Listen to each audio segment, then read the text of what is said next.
of your word that brings transformation, that brings revelation and change in our lives. In Jesus' mighty name, amen and amen. Hallelujah. Praise God. Well, greet one another in the name of Jesus.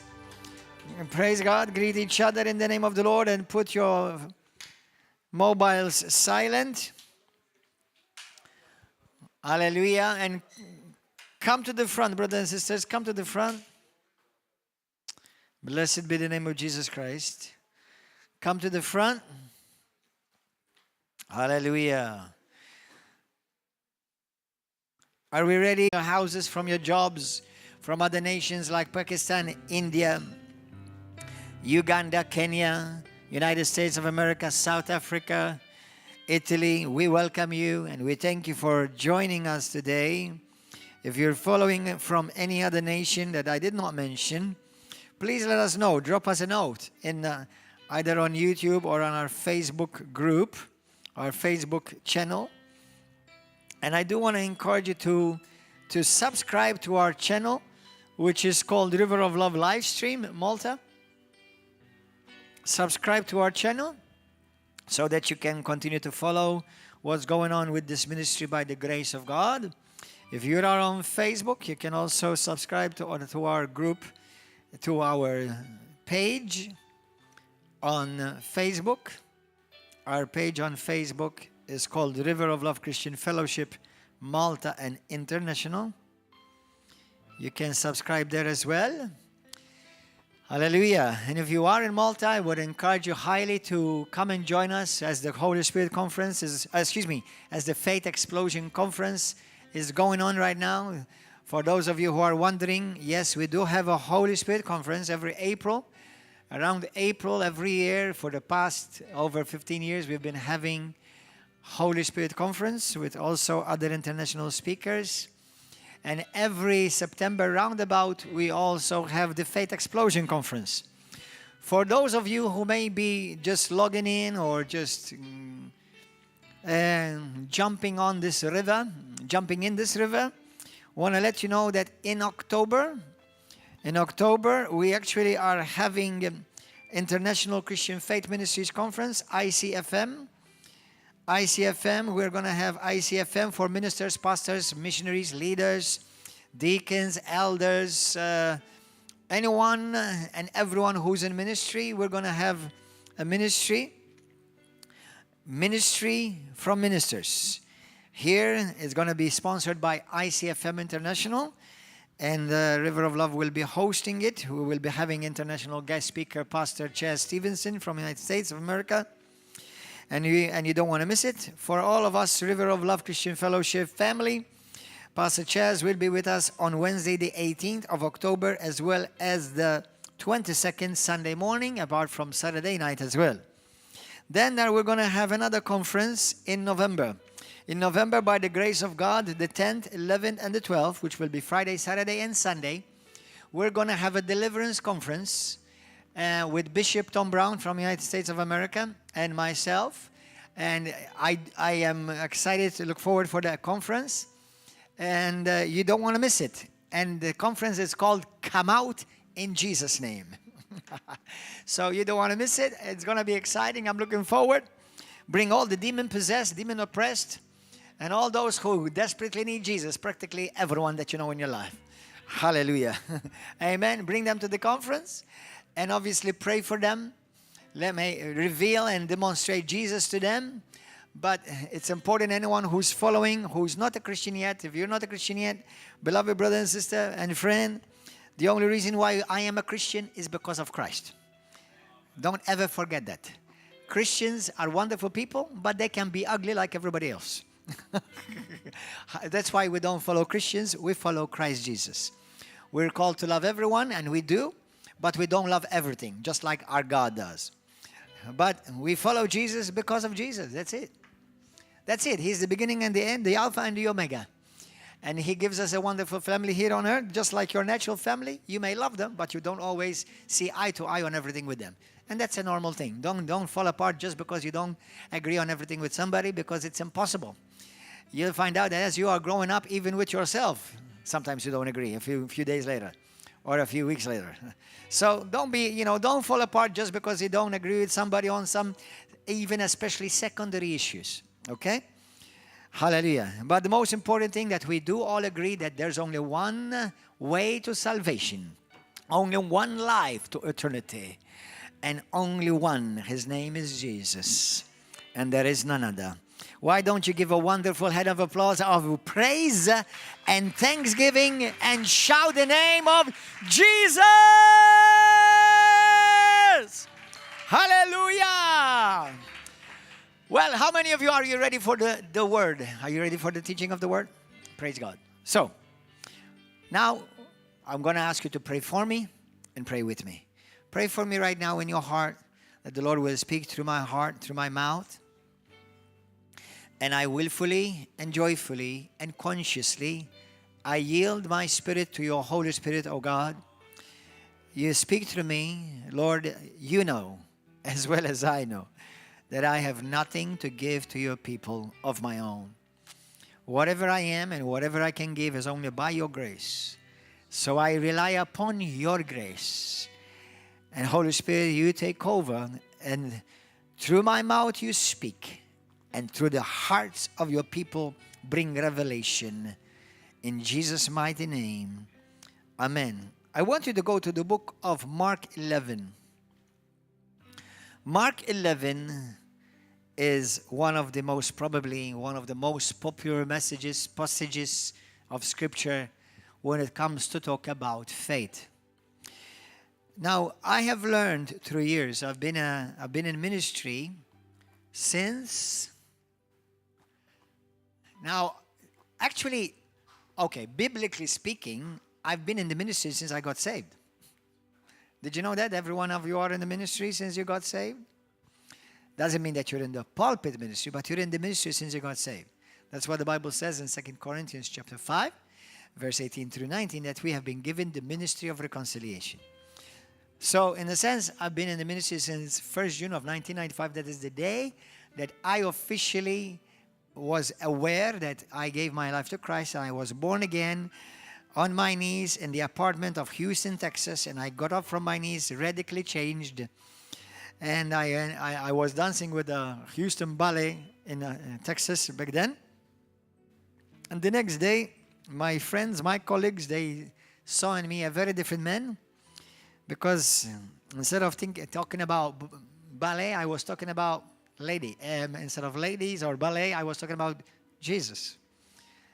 Well, first I used to talk about women, then I started talking about the men.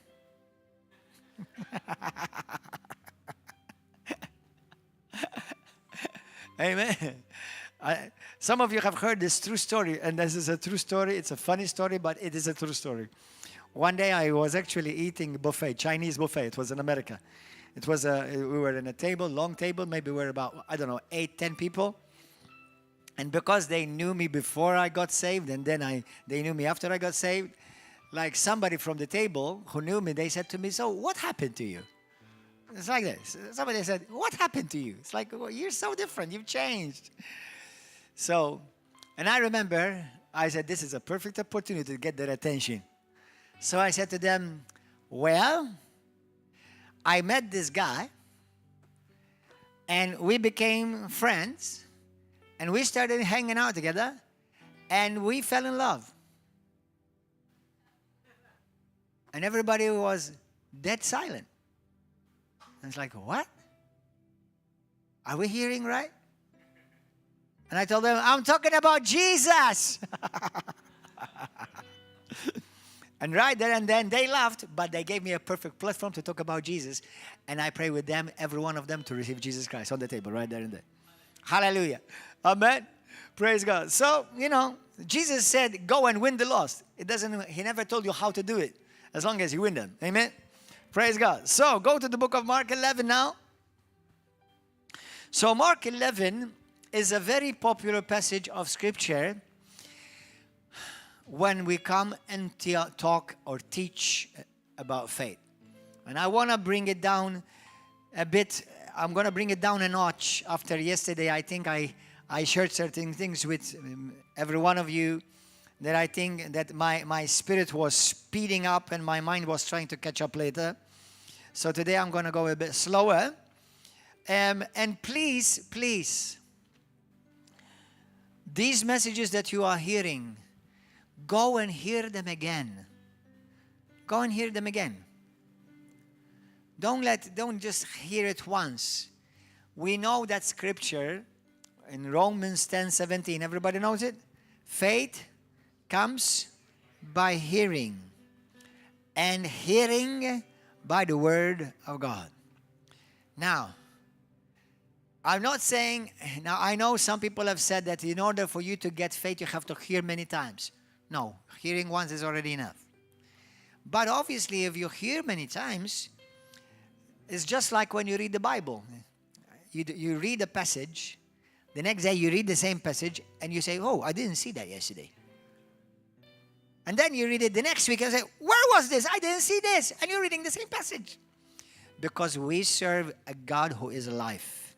Himself is life. And the Bible, when you read it, He is the only book in the whole of the universe that the author is right there with you when you read it. That's why no matter how much you read the Bible, you can read Mark 11 every day for the rest of your life. I promise you, you will get something out of it every day. I'm telling you the truth. You know, I've preached, I went to a Bible college well known for faith. And even though, believe it or not, Brother Hagin, he was very known for faith. Now, this is some of you is going to surprise you. He spoke more about love than faith. Did you know that? He has more preachers about love than faith. But it's okay. God used him. He served his purpose, and now he's enjoying the glory. But anyway, I tell you that because many Christians, because I used to do it too, and sometimes I have to be careful not to fall into it. And this is what you do to yourself, subconsciously. Oh, I've heard this already. And you switch off. Don't switch off. Listen, out of a whole message, let's say it's an hour message, not the whole hour is going to change you. One word. But which one you don't know until you hear it all. So that's why you remain teachable. Remain open. And don't say, well, I already know that. What's new? Hold on. If you are saying that to yourself consciously, what's new? I already know that. It's most likely you are the very one that need to hear it again. Because many people know it mentally, but they don't know it revelationally. Do you understand? So please be humble. No matter how much you hear a subject about anything, don't ever say, well, I already heard that. Don't say that. Number one, I believe it reveals pride in you. It reveals ignorance in you. Because it's the word of God. How can you ever say enough? I know enough. Or I've heard enough. No. Do you know there are messages that every now and then I go and hear them over again? And some of them, they are my own messages. And you will be surprised that I'm going, man, that was good. Did he say that? Which in reality, I spoke it, but I didn't say it. I spoke it, I gave it the sound, but it was a revelation from God which changed me too. Do you understand? So Mark 11 is a blueprint for our faith. Is a blueprint of our faith. You know, we have a whole conference on faith. The teachers this morning, they spoke about faith. Yesterday, they spoke about faith. But if you notice, from this different perspective, different spectrums, different sides. It doesn't matter how many times you climb the mountain, there are so many sides to the mountain. Amen? And you always see another side. You always see another piece of light. Wow, I didn't see that before. So, imagine as if you knew nothing. Remain like a hungry dog or a thirsty dog for some fresh new water. Amen? Go to Mark 11 from verse 21.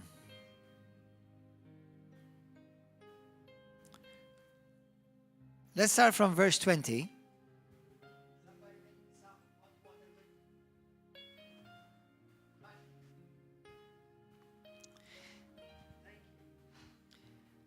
Now in the morning, as they passed by, they saw the fig tree dried up from the roots. Now already you can tell that there has to be some other story to this, right? So starting from here is not going to make complete sense, but we're going to go back a bit. And Peter, remembering, said to Jesus, Rabbi, look, the fig tree which you cursed has withered away. Now, there are three scriptures here that are life-changing. And for 28 years, I've read them, I've memorized them, I can quote to you these scriptures by heart while I'm sleeping. And every time I look at it, I get another fresh glimpse of another revelation. Because Jesus is about to explain to you and me, to the body of Christ, how faith operates. So you want your faith to work for you. You want to see how what Jesus says can work in your life. Amen? Because many Christians who claim to say, I have faith and I believe the Word of God, many, you know what they do, the Bible talks about? Do you know what the Bible says in 1 Timothy chapter 4, verse 1 through 3? In the last days, many will do. What do they depart? From the faith. I know it means the Christian faith, but they depart from the faith because many, they get discouraged. It didn't work for me. So they get discouraged. So the moment they don't see something that what was preached and it did not work for me, then this must not be true. So please be aware, because the enemy will attack your faith. And if you read Mark 4, Luke 8, about the parable of Jesus of the seed and the sower, remember, when the word of God, the word of the kingdom, the word of faith is sown, what happens? You're instantly attacked. Or I should say, not you, the word. Because he wants to come to steal the word. And the word which we preach, Romans 10 verse 8, is the word of faith. We never preach the word of doubt, obviously, for anyone who wants to argue with nonsense. So is the word of faith. So be aware that the enemy will try to steal this word from you, because if he manages, then you know that you can't receive anything. And he wants to discourage you so that you will abandon your faith. And if you abandon your faith, Hebrews 10:35 to 37, you can't please God, and God will no longer have pleasure in you.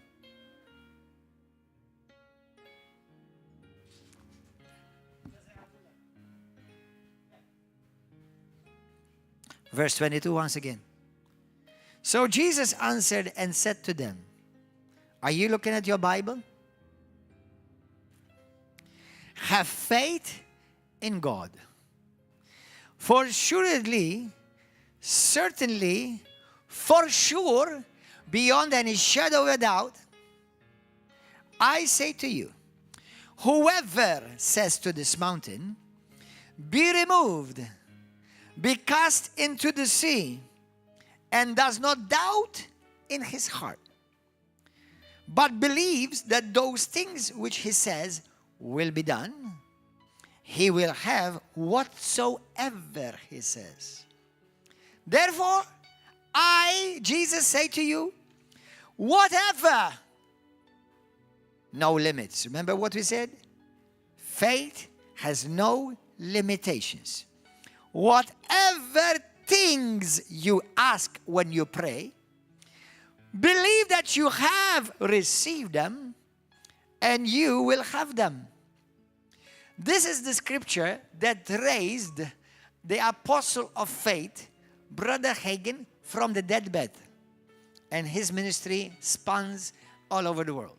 Churches, Bible colleges, everywhere. So let's start over again. Jesus is teaching his disciples how faith operates. How faith operates. Let me read it for you in the King James. Mark 11 in the King James. Or similar, I was reading, by the way, the New King James. So, 22. Jesus answered and said to them, have faith in God.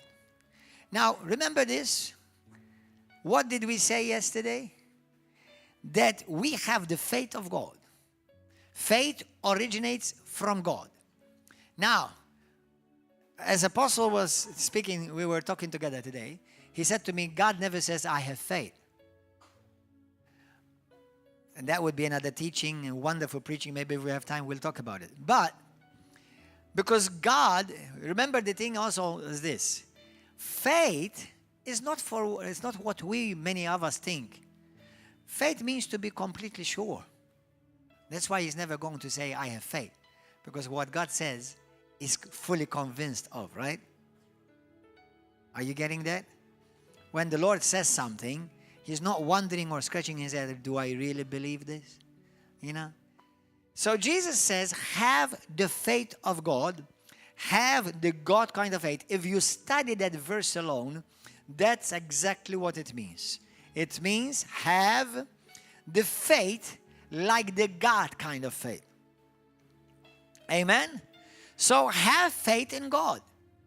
Have faith in God. Everybody say it. Have faith in God. Doesn't say have faith in your faith. It doesn't say have faith in yourself. It doesn't say have faith because something good happened in your life. Have faith in God.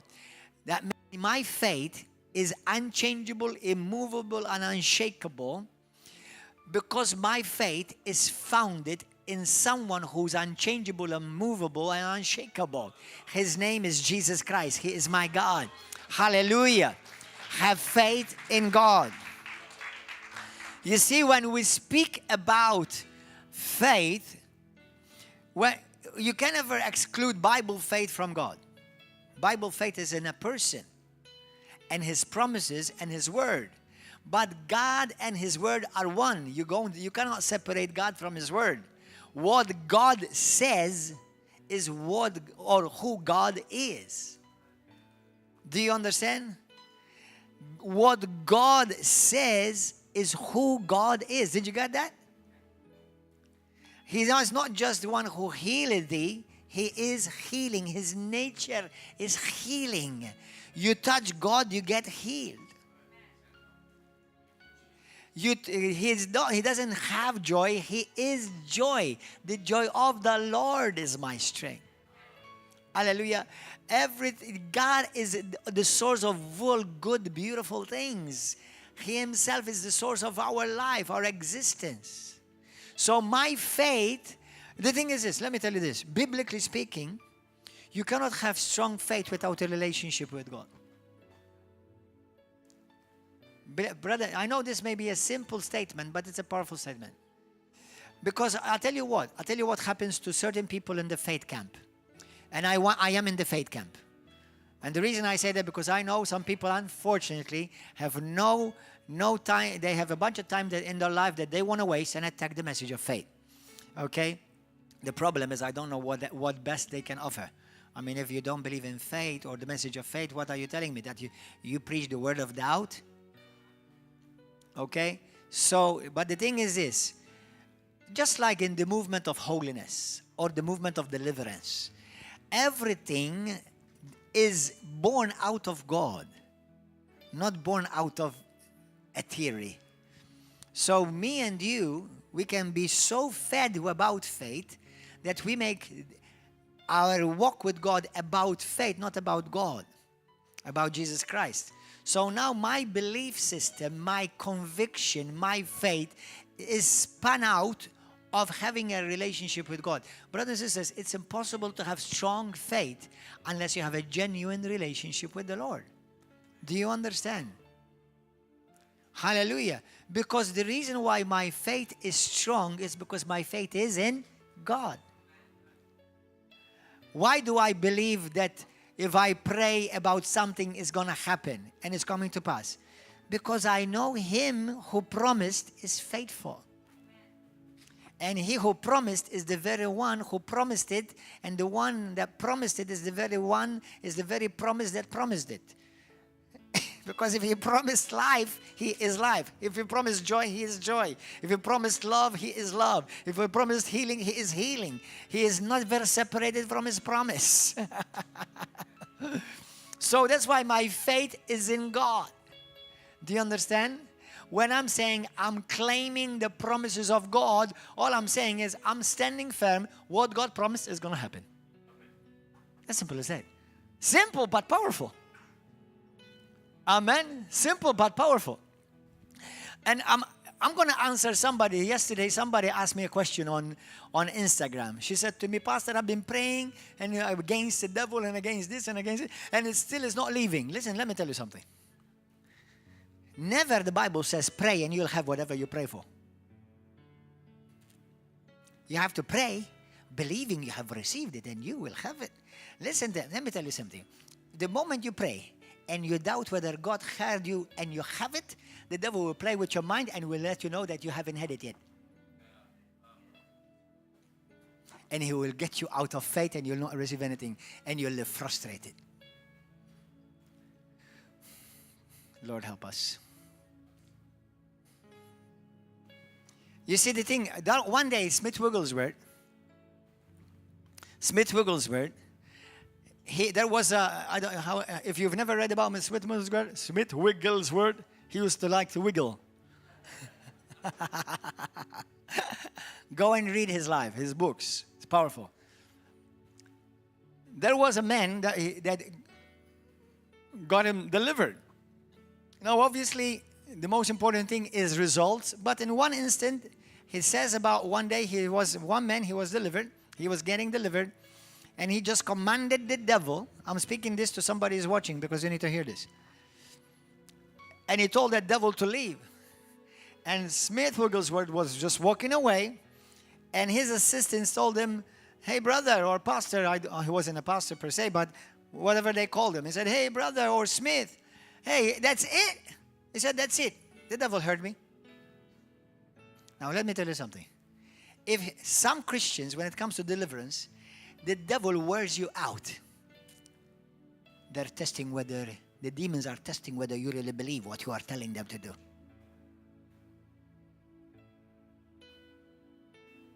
Now, that would be another teaching. Now, if you pray that for healing and deliverance and you want, well, I don't feel any different. Well, I'm not sure if God heard me. Well, I don't know why I'm feeling the same. The devil will make sure that you exactly go through all of those feelings to make you doubt the word that you will not receive anything. That's why it's impossible to please God without faith, because in everything that you do, you have to operate by faith.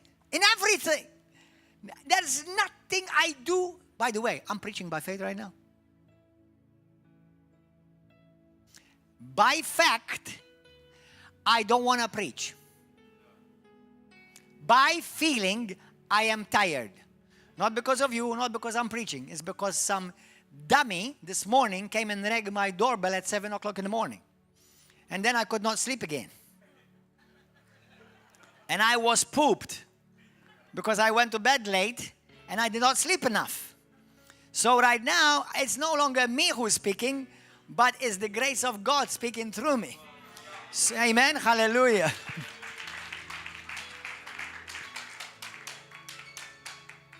Amen? So, feeling-wise, I don't feel anything. But what's coming through me right now, I know it's 100% of God. Do you understand? That's why you never operate, listen please, never make decisions based upon what you feel.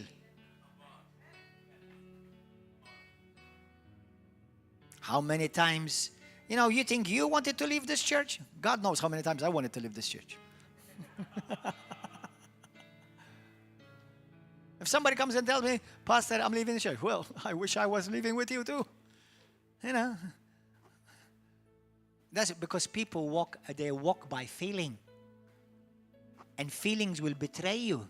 And anyone who operates by feelings will be misled and deceived 100 times of the times.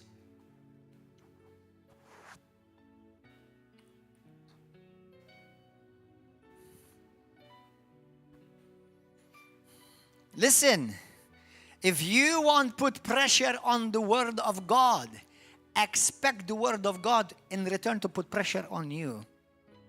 Did you get that? If you're going to put pressure on the Word of God, God said it, Lord, you said this. Then God is going to say, son, I said this too.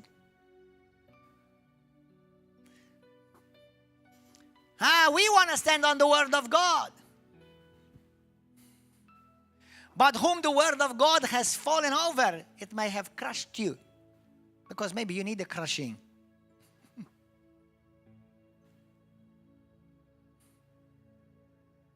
Say, Holy Spirit, speak to me. And believe me, He is, because I planned nothing of this. Amen. So Jesus says, one, have faith in God. Now, for those of you who don't understand what's going on right now, let's go a bit before. Go to the book of Mark 11. Verse 12. On the next day, on the morrow, when they were come from Bethany, he was hungry. Jesus became hungry. Seeing a fig tree afar off having leaves, he came. If haply, he might find anything thereon. And when he came to it, he found nothing but leaves. For the time of figs was not yet.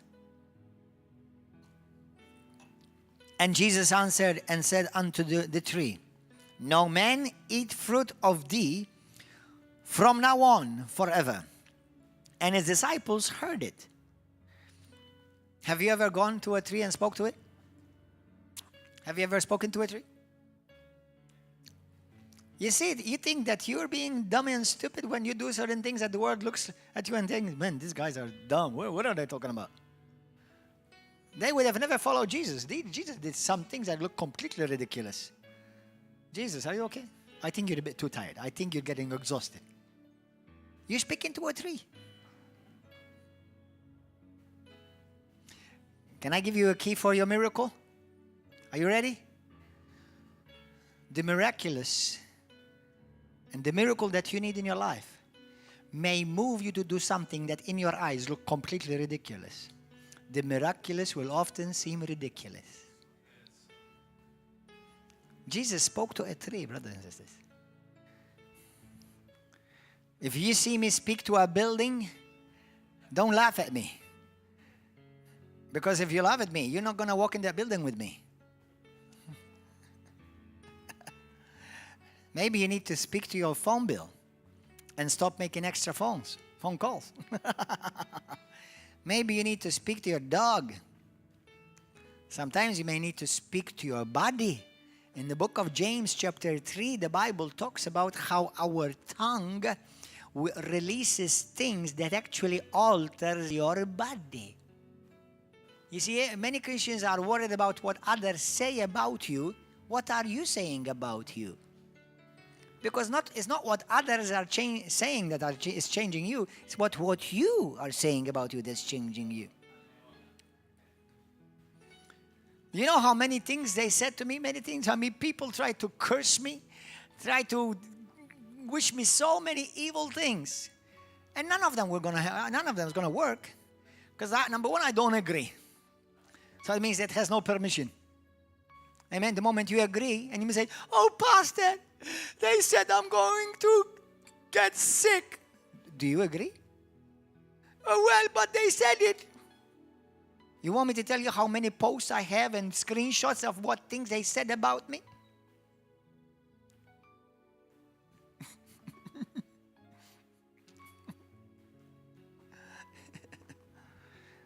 don't care what you say about me. The most important is what I say about me. And I say what God says about me. And it seems like a good future. Amen. In Jesus' name. Hallelujah. Hallelujah. Amen. Thank you, Holy Ghost. So now Jesus speaks to this tree. What did Jesus do? Speak to a tree. Does that make sense? Speaking to a tree. Does that make sense? Speaking to a tree. So what he's about to teach them something that is not to the carnal mind. It's not something that the world will understand, and many Christians will miss as well. And they came to Jerusalem, and Jesus went into the temple and began to cast them out and some. Let's jump to the next one. Verse now 22. 21. And Peter, when they passed back from near that fig tree, he said to Jesus, Jesus, look, the fig tree which you had a conversation with, not exactly a conversation, okay? They didn't exchange ideas. God said it became law. Done. Did you get that? And Peter said, look, it withered away. Wow, remember Jesus, you said that tree will never bear fruit again? Forever? Said, Jesus, just a few hours later. Everybody say a few hours later. Now, do you know what would happen if many of you were with Jesus? I think Jesus lost his anointing. You see, he prayed, nothing happened.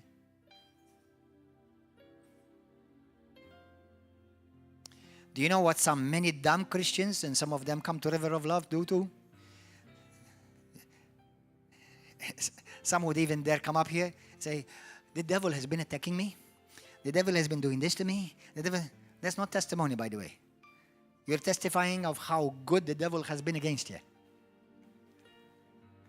Don't do that. I will rebuke you and command you to go down in Jesus' name.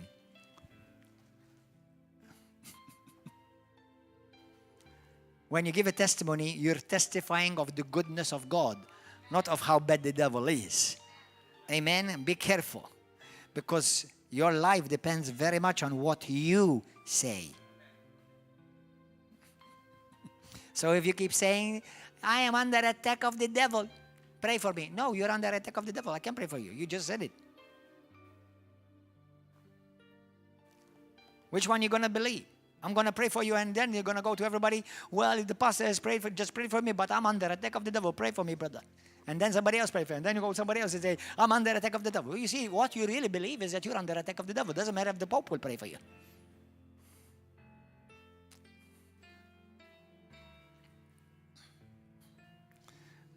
Tell us. Come on. Tell the Holy Spirit. Holy Spirit, teach me. Teach me, Holy Ghost. Amen. Jesus is teaching something radical here. Remember, many times they saw Jesus, he says something and instantly happens. Do you know what we call that? A miracle. And miracles are another level. Because a miracle, what is the word? Suspends the laws of nature. A miracle suspends the law of nature. Faith speeds up the laws of nature. How does that work? Meaning, you know that healing belongs to you. Healing can work. You know that blessing belongs to you. You know that money that was promised belongs to you. You know that family belongs to you. And if no hindrance, no attacks of the enemy came upon you, or came against you, not upon you, then all will flow just fine. But because there have been resistance to your faith, now faith is going to help you speed things up, speed the laws of healing up, speed the laws of financial miracles speed up. So the thing is this, Jesus spoke the word, And on the very moment, nothing visible changed. Everybody say, nothing visible changed. Yesterday, we had two people. And both said this. And I thought this was very interesting. The Holy Spirit is teaching us through this. Even though there were certain things that were dumb said after that. But listen to this. They both said, this guy, he received prayer for his pain in the back. And he couldn't resist because of the great pain in the back. And he said, when I prayed, when Pastor prayed, nothing happens. So, because he's still a baby in the Lord, okay, he went home and he thought, well, I guess God did not heal me. Okay, then he forgot totally about it.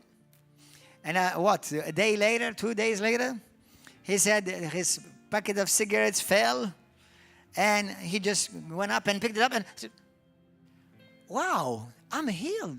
The pain is gone.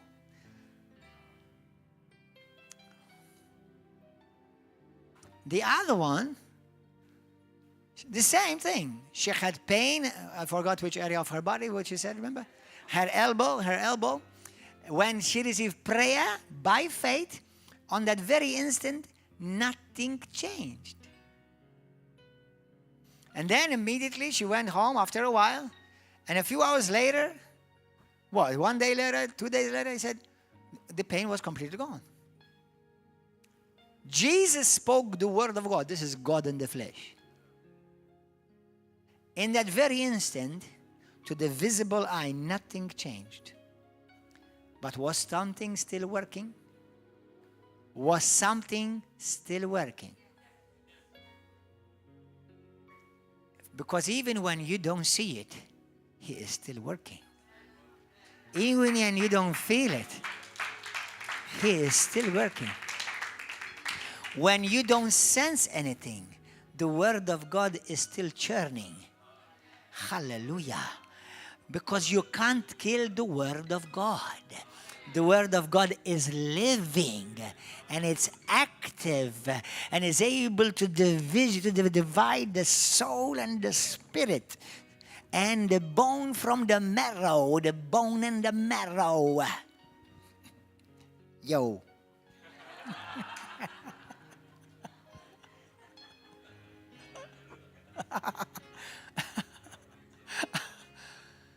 Do you understand? Do you know that I love to use this expression because it's absolutely true. I'm impregnating you right now. The word that I'm speaking, the word of God is life, is spirit, and it's life. You may not feel anything, but it's changing you. It's changing you. Those cells in your body are responding, but you don't feel it. Your soul is responding, but you don't feel it. Because faith do not need feeling to work. Do you understand? That's why now Jesus says, when He spoke to the fig tree, Jesus went along as if, I said it. That's it. Done. It's working. But Peter apparently he expected something to change. And well, this fig tree is still doing good. Well, I don't know. I mean, maybe he lost faith or maybe he lost his anointing. But the next day he passed by and he noticed, man, that tree is withered, baby. Jesus! Remember what you spoke to this tree, Jesus? Jesus, man, that tree, man, I thought you lost your anointing. Man, I'm so happy you did not lose your anointing. Oh, Jesus, hallelujah. Oh, okay, I'm going to continue to follow you because the word is still working. And Jesus said to them, Peter, have faith in God. The moment I said it, that tree could not stand in the way of my word. It was started to shrink and being cursed and die and wither from the inside. Even though you saw nothing, but I saw it dying. Like I can see cancer dying now. I can see a tumor shrinking right now. Hallelujah. I can see the word of God flowing through blood veins of people right now. You may not see it, but I see it. You see, when I release words of faith, it's not because I went home and I make a list, and it could work too, but it's not because of that. It's because in my spirit, I see words, I see pictures. And faith sees. That's another message. You see? So I see, when I see people being healed, and that's why what people say, Pastor, that's me. Oh, I just got it.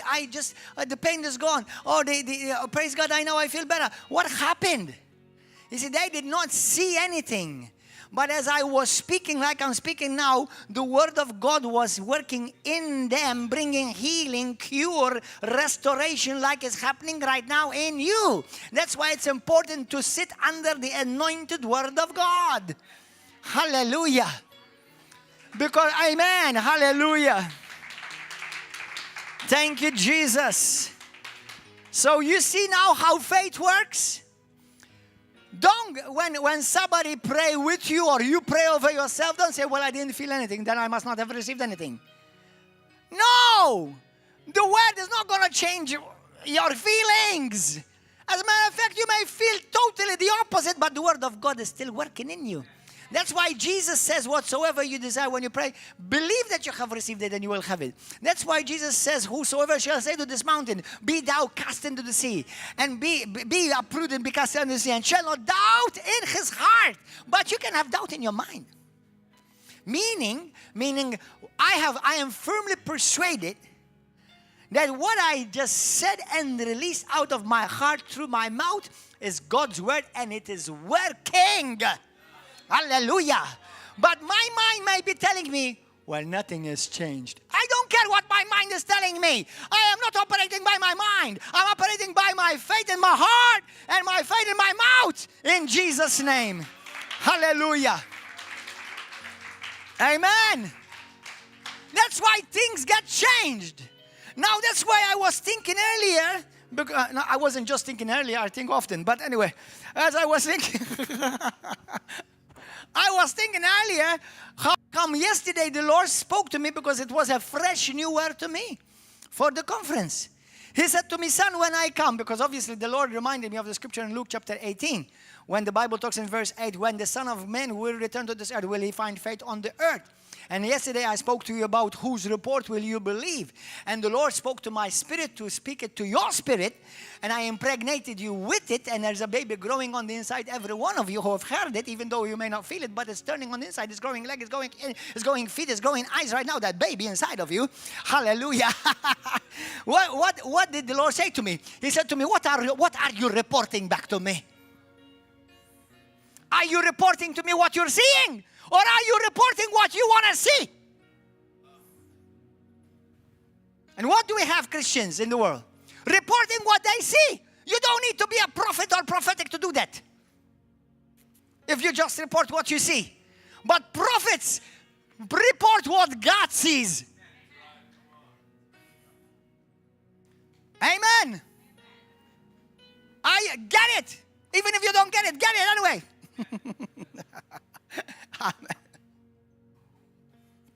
Let's go again. Mark 11. You see, we're just on 2 scriptures alone. Amen. And I haven't squeezed them enough yet. So Jesus said to him, have faith in God.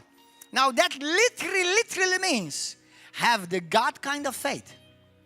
The God kind of faith meaning this is how God operates. Get it in your spirit. When God says something, He is not doubting if it's going to work or not. That's why the Bible says in Isaiah 55, verse 5 through 8, it says, when I release the word out of my mouth, I send it wherever I want. And it will work. And it will come back to me with great fruit. Now, it doesn't say, listen to this. Every word of God released out of the mouth of a man or a woman of God will always work. Always. I mean always. Well, I didn't see it. I didn't feel it. But it still worked. Why do you mean? Why that? Meaning that it brought results. And Jesus says, or God says in Isaiah 55, it says, it will accomplish the result for which I sent it. It will. You see, God's word is creative. God's word and God are one. Every word of God is encapsulated with God potential. So every time the word of God is released into you, you say, you come here and you come into this atmosphere, you come under this anointing and you say, Lord, I thank you. I got pregnant today. Go home and tell them, I got pregnant today at church. Hallelujah. And that pastor did it again. Amen. I got pregnant again today. Hallelujah. Because I got something that is growing on the inside and it's bigger than what's on the outside. Hallelujah. Amen. There's a song goes like this. See if you can catch it up. If you don't. Hallelujah. It says something on the inside and it's working on the outside. Oh, what a change in my life. Have you ever heard that? Don't forget it. Hallelujah. You never say it. Something on the inside, it's working on the outside. Oh, what a change in my life. Say it again. Something on the inside, it's working on the outside. Oh, what a change in my life. Again. Something on the inside and it's working on the outside. Oh, what a change in my life. Oh, what a change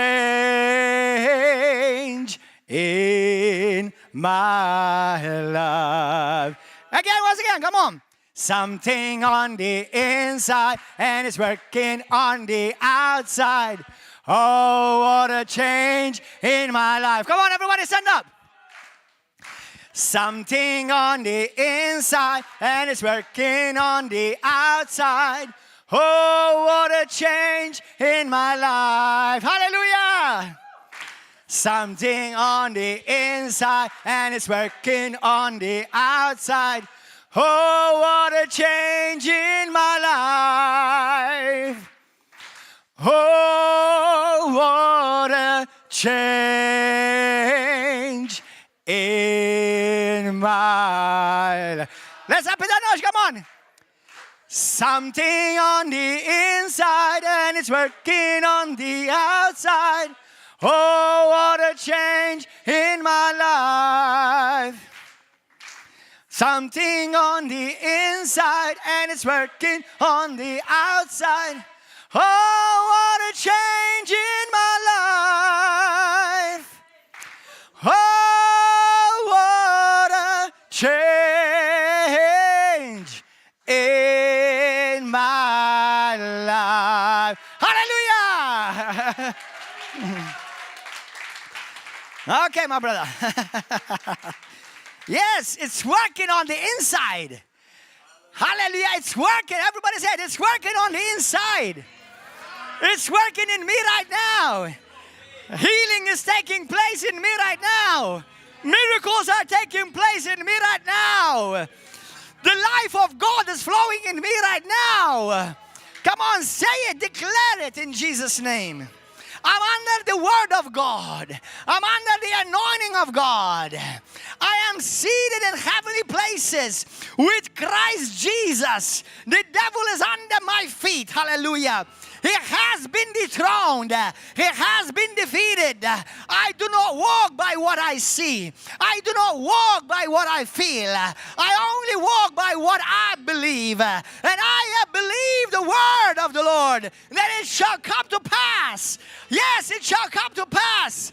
It shall be so. Healing is mine. Health is mine. Restoration is mine. Life is mine. Grace is mine. Anointing is mine. Hallelujah. Woo! Thank God for the Spirit of grace. Thank you, Jesus. Amen. So, then 22, Jesus said unto them, have faith in God. For verily I say unto you, that whosoever, listen, you don't have to be a pastor, an apostle, a prophet, anything. You could just be anyone. Anyone. He can be anyone. Whosoever shall say unto this mountain, be removed. Listen to this. The problem is with many Christians, instead of speaking to their mountain, they're speaking about their mountain. Stop speaking about your mountain. What you focus upon, you develop.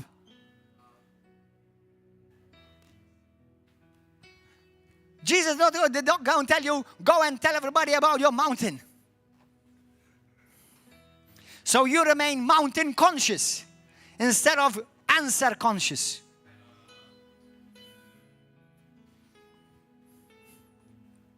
Amen. Whosoever shall say to this mountain, speak to your mountain. Speak to that sickness. Let me tell you my story about my falula. How many of you want to hear the story about my falula? Yeah, I knew you would want that. Hallelujah. Now, falula is what you call a falula in English. A wart. This is such a powerful testimony for me and for the glory of God, but it taught me something, like everything in life. About 6 years ago, a wart started growing near my eyes. A wart. At first, it was small. And then it started growing and it became something like, you can almost see it pointing out from the side of them. It was like a small mountain here. Okay, and I kind of rubbed it and it bothered me. It was bad. And people would be talking to me and going like this. Man, look at me, not at my falula. And me, look at my wart. You're looking at my wart. Stop looking at my wart. It says, talk to me. Look to me, not in the wart. So, hello, the Holy Spirit reminded me. He said, son, why don't you practice what you preach? Speak to your wart. Speak to your falula. No, seriously. And you know what? Somebody told me, brother, you need to go and take that. You need to burn it up. You need to go to the hospital so they will burn it for you. And I was having the worst nightmares. I imagined them like burning. Oh, I'm sorry, that was a medical mistake.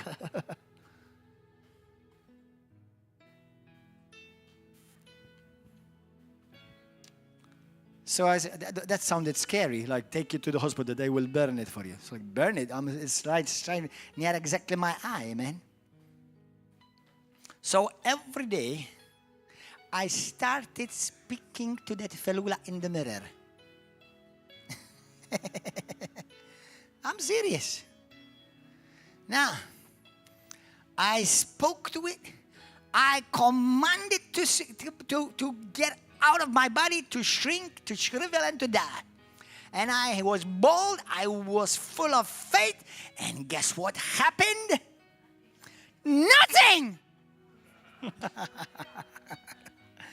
Nothing happened. And I spoke to it again. And for a long time, every day I woke up and I looked in the mirror. And the first thing I noticed instead of my face is the wart and the falula. So I would speak to it and I say, you falula, in the name of Jesus, you are cursed. You are dried up. I curse you. You are gone in Jesus' name. You do not belong on my body. I reject you. So I would say things like that every day in front of the mirror. Do you know how long it took for that one falula to go away? It took me a year. A year. You know what so many of you would have done? Would have gone to the hospital and burned it. Or lived with it. Now, I'm not saying to you, don't go to hospital if you need to. The hospital is not always the answer. I know people who walked in the hospital and never came out of the hospital. So that's why you seek God about your life. So, one day, I was not thinking about my falula and the word. Why are you laughing about my falula?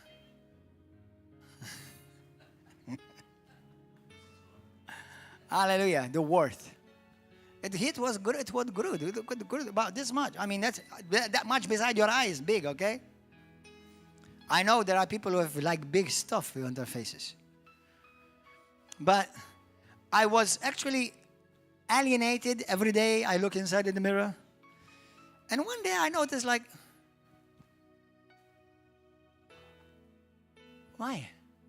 It's gone. Oh my goodness, it's gone. Wow. Let me check the other side, just in case it went to the other side. No, it's not there either. Oh, hallelujah. Praise God.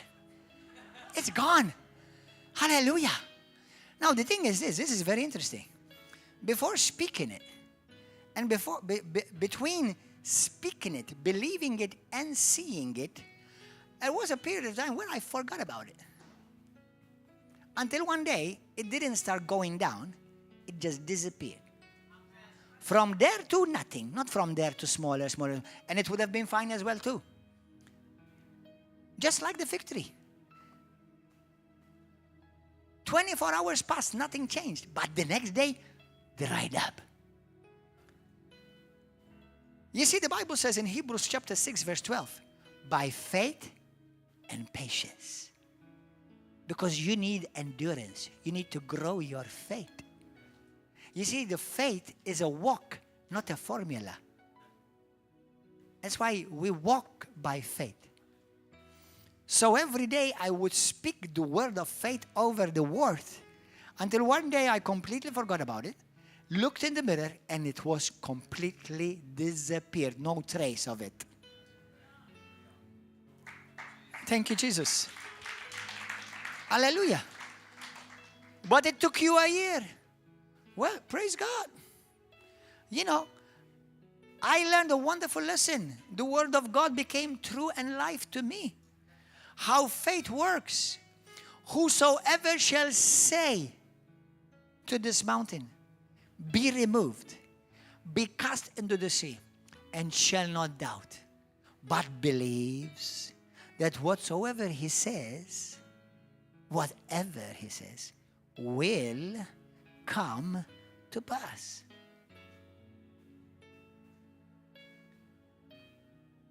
Come to pass. Generally speaking, when you're walking by faith, you're not going to see it instantaneously. Otherwise, if you see something instantaneously, most likely it's not your faith. It was either the preacher's faith or the anointing. But when it's through your faith, there is a walk between having said until it comes to pass. And when you, guess what he wants ultimately the most out of your life, the Lord? For you to be transformed. Because in that process, you're growing. You're growing strong in faith, not because of what you see in the mirror or what you see with the doctor's report. You're growing strong in faith, believing that he who promised is faithful. Believing that what God said, it doesn't matter what everybody else say, is working on the inside, even if I don't feel it. Let me tell you something. When a woman gets pregnant, 9 months later approximately, she has a baby in her hand. When did she become a mother? Not when her baby was in her hand, but when her baby was conceived. You see, you get your miracle. Your healing is yours. Your deliverance is yours. When you're conceived, when the word of God is conceived in your heart. A day is coming when you will be able to hold that baby. When you will be able to hold that certificate completely clean. We can't explain what happened. It must have been the hand of God.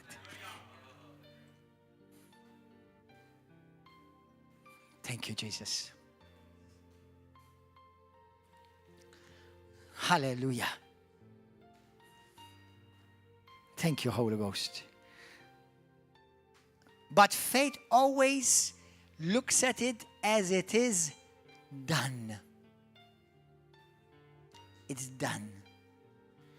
Whatsoever, everybody say it with me, Mark 22.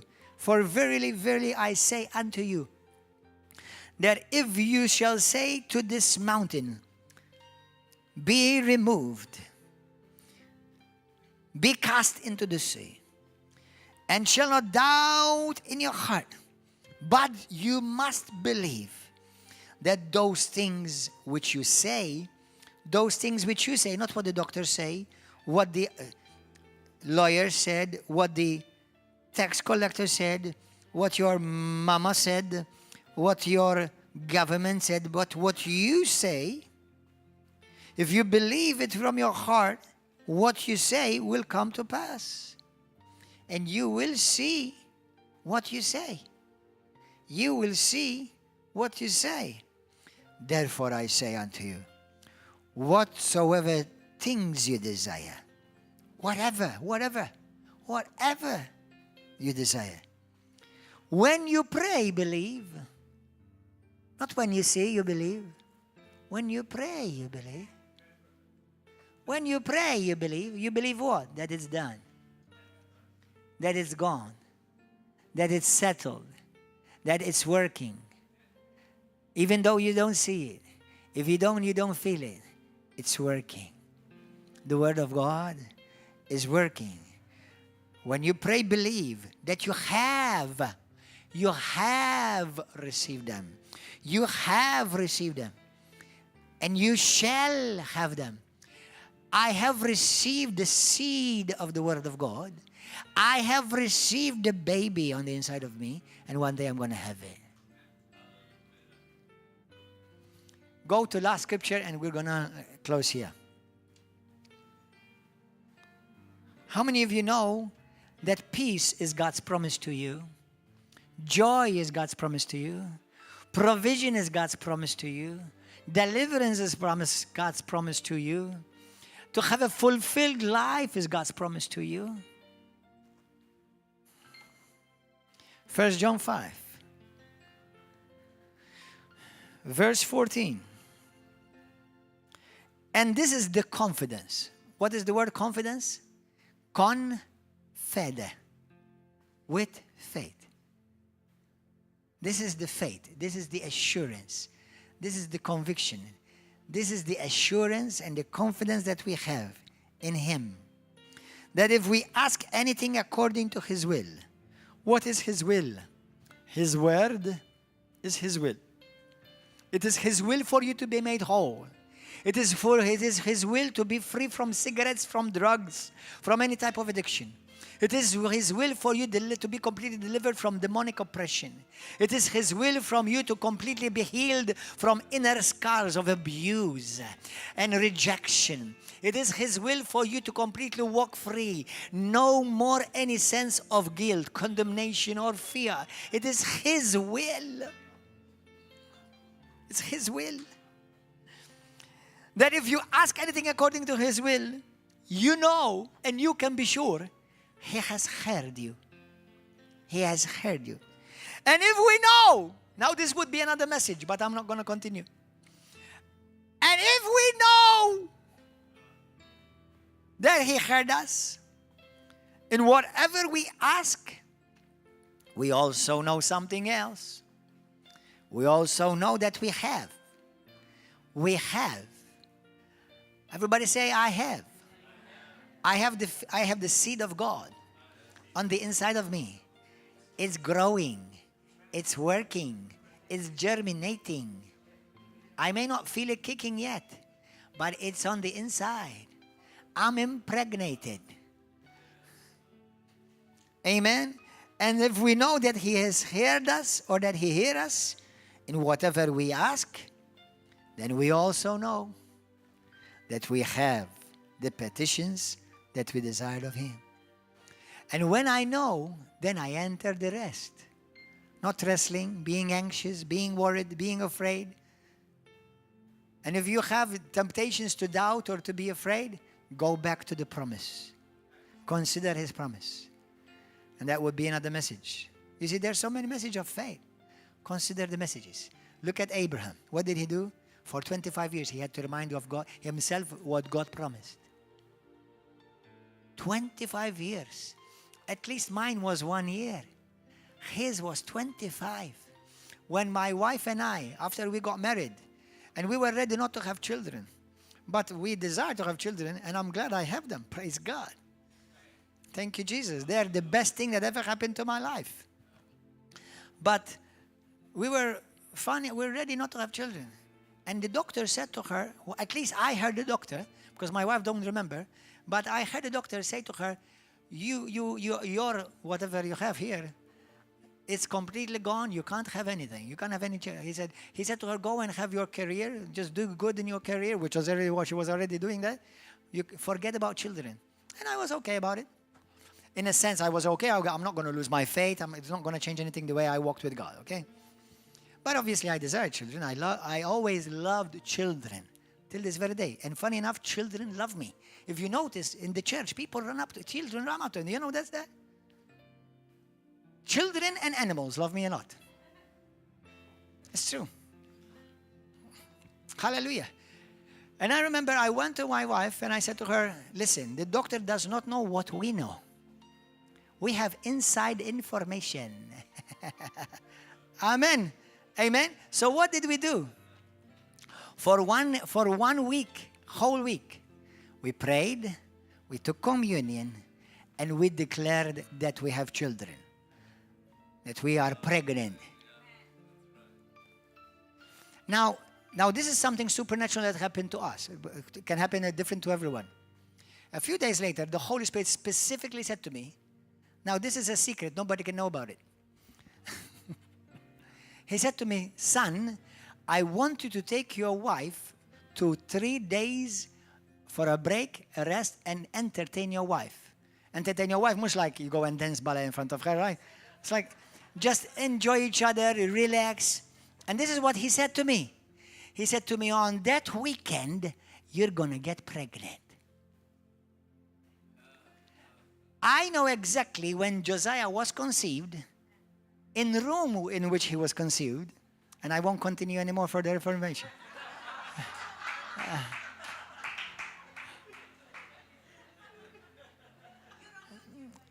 Oh, I'm only on YouTube? Then nobody knows. Listen, can I tell you another revelation? Because I'm pregnant with it. Yesterday, the devil tried to use somebody because the devil will always mess up with your faith. And somebody said, but Pastor, I prayed, and because I did not see something, then somebody told me, you see, Jesus does not always answer your call when you call him. And I thought to myself, that goes against everything I've been preaching. But guess what the Lord said to me? He said to me, my people still don't get it. You see, Jesus went and raised up Lazarus 4 days later. But do you know when he said he is not dead? 4 days earlier. He's not dead. So, he could have gone 1 year later. If Jesus said he's not dead, he ain't dead.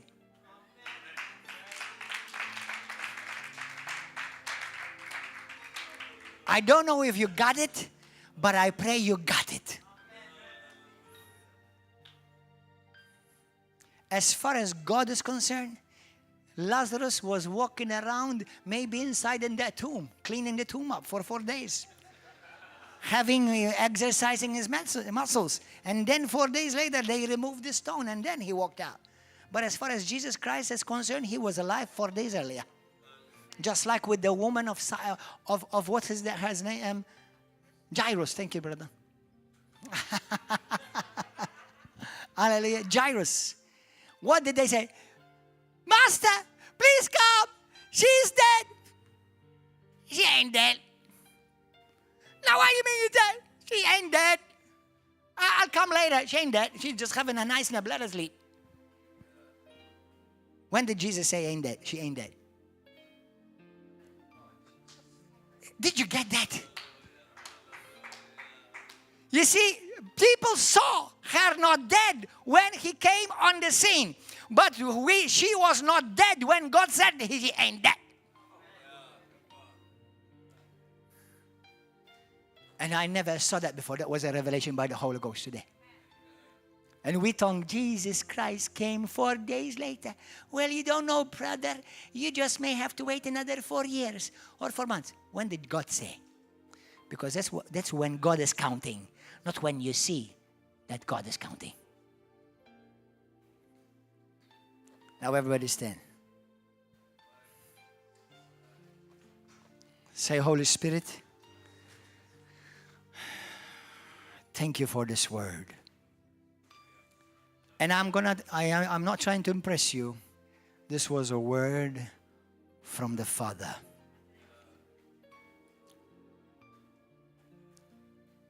The moment God said it, that's when God is counting it done. Not when we see it on the x-ray, or when they see it on the result, or when they see it on the weighing scales, or when we see it in the bill. That's why when the Lord called me, He confused me. I was confused when the Lord called me. I did not understand it until later. He didn't say, I'm going to provide for your Bible college. He said to me, I have already provided for your college. And I thought, and myself, I think I've heard wrong. I think He is going to.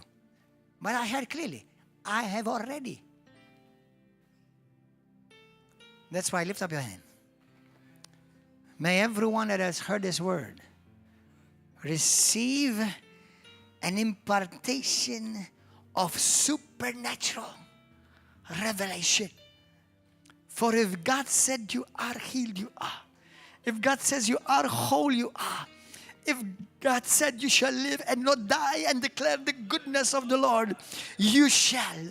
If God said you are blessed, it doesn't matter how many witches will come against you and curse you. You are blessed.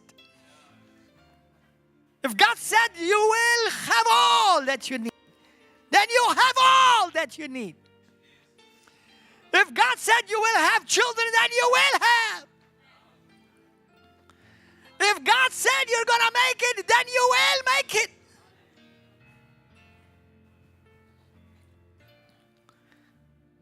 Thank you, Holy Ghost. Now, some of you, you've been facing mountains. You've been facing giants. Remind yourself, when did God say? When did you, and when, you know when God said? When you grabbed the word of God by faith and released it. The moment you said it, it's done, it's working. Now, I want you to see it done. And start rejoicing. Start rejoicing because that baby is growing. That life is working. That tumor is disappearing. That wart is shrinking. That blood is healing. For it's coming into an agreement. It's coming into an agreement with what God said. It's coming into an agreement with what God said. In Jesus' name, speak to that mountain. Command it to be uprooted, thrown into the sea. And do not doubt in your heart, but believe that those things that you have said, they are coming to pass. They are happening even now. While you're sleeping, it's working on your behalf. While you're eating, it's working on your behalf. For the word of God is living and it's active. And it's not going to die or it's not going to stop. It's continuously working. And Father, we want to praise you and we thank you that you are constantly growing us in the revelation of your faith so that we may operate in this earth, proclaiming and manifesting and bringing forth the kingdom of God upon this earth so that you, Jesus, may come and take your throne upon this earth. Rule and reign. Hallelujah. And Lord, right now, everybody agree with me. We speak to the mountains of corrupt governments. That would be another message. Everybody agree with me. We speak to the mountains of corrupt governments, corrupt leadership. In the mighty name of Jesus, we speak and we release the word of the kingdom. Be uprooted! Be uprooted! Be uprooted in the name of Jesus Christ. Be cast into the sea in the name of Jesus. And I boldly declare every corrupt agent in our government will be uprooted in the name of Jesus. And it shall come to pass that with our eyes we shall see the glory of the Lord. Hallelujah. Shout hallelujah. Thank you, Jesus. Thank you, Lord. I don't know if anyone is following here and you say, this guy is crazy. I am. Hallelujah. If you knew what I knew, you'd be crazy too. And if you meet whom I've met, you'll be crazy even more. Hallelujah. Thank you, Lord. I have seen the goodness of God. I didn't read about it. I lived it. I touched it. I saw it. Hallelujah. If you, anyone here listening, you want to become serious with God. You want to truly surrender your life to Jesus Christ so that the kingdom of God will take over your life and that you will start reigning upon this earth with and in this life by the gift of grace and the gift of righteousness. If you want to be saved, have your sins forgiven, and start living as a victorious child of God, say this prayer with me, making Jesus Christ your Lord and your Savior. Say this with me. Say, Father God, thank you for your word. Your word is Jesus himself. Every time I get impregnated with the word of God, more of Jesus is manifesting in me. I believe in you, Lord, that you are the Son of the living God, that you reign in this life, and you've called me to reign with you. Forgive me of my sins. Cleanse me by your precious blood. Precious Holy Spirit, thank you for revealing Jesus to me.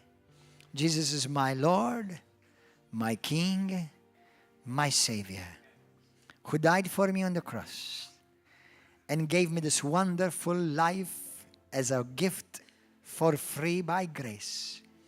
I believe you died, but also on the third day I believe you rose victoriously, conquering death, hell, and the grave.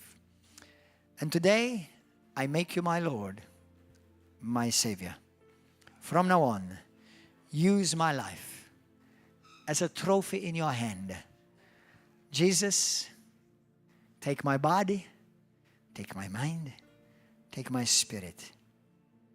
I yield myself and I surrender myself willfully, joyfully to you. Jesus is my Lord and my Savior, and him alone. For the rest of this life I will worship. In Jesus' name, amen. Praise God. Give a wonderful hand of applause, of praise. Have you received? Tell to your neighbor, tell him you are pregnant. It's working on the inside. It's working on the inside. Something is working on the inside. Hallelujah.